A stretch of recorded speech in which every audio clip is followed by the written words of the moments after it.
discussing the issue of climate change in the Civil Rights Committee and not in the Environmental Committee.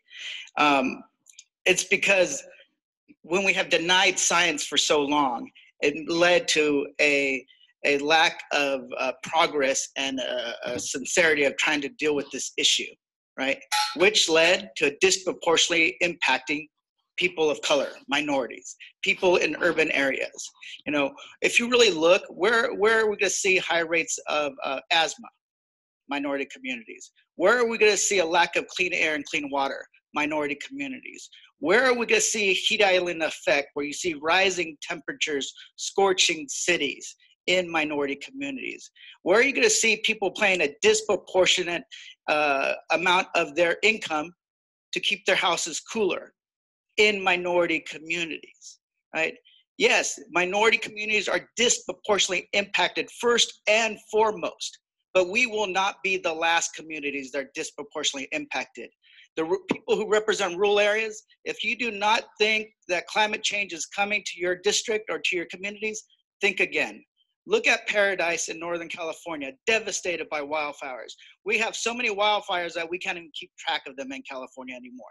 And these fires don't go uphill, they go downhill. Things that firefighters have with years and decades of experience have never ever seen before, right? So denying science leads to a denial that we can actually tackle this problem. So I'm actually proud that this committee for the first time is bringing up this issue in the context of civil rights, because oftentimes communities of color, communities that are most impacted are often the ones that are left behind. And I agree, some policies have to do a better job at targeted resources. I actually passed a bill when I was in the California legislature, 35% of all dollars to combat climate change go to the areas that are most disproportionately impacted by climate change, as well as rural areas. And guess what? We had a couple of Republicans vote for that bill because they know that their people are also impacted. So with that, I want to go to my written testimony. The oil industry's climate denial campaign represents, I believe, a distortion of democracy. Everyday Americans simply don't have the capacity to get their voices heard the way that oil industry does, with high dollar lobbyists, fake reports from well-funded think tanks, and scores of television ads. So I want to just show one of those examples of how this works. Do we have the video? Can we play the video? Produced by the National Oceanic and Atmospheric Administration.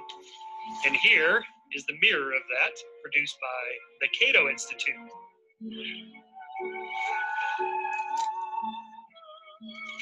They've adopted the exact same page layout design.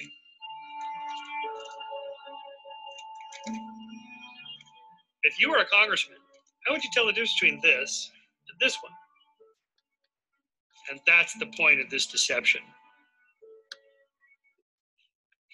Well, Dr. Orestes, can you explain this a little bit?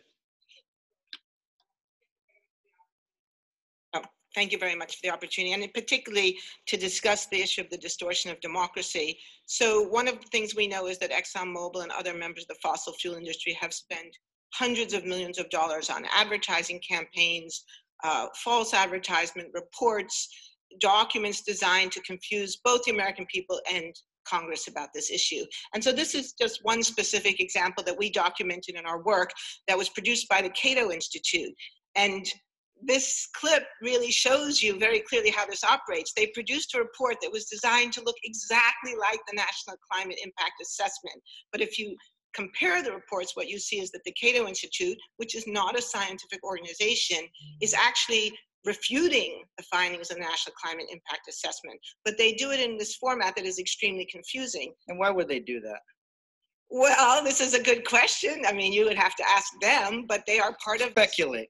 They are part of a network that they have been heavily funded by the fossil fuel industry. They have very strong connections to the Koch family and the Koch industries. So it would be plausible to conclude that this was part of a strategy to prevent action on climate change. So they're not the only think tank that does this kind of— Not at all. We've counted over 30 think tanks that were involved in the networks that we've studied. The Royal Society back in 2006 did a study of think tanks that had been funded just by ExxonMobil alone, so not including Chevron and Peabody Coal and all the rest, just Exxon alone had funded 39 different think tanks and organizations that promoted misleading and inaccurate information.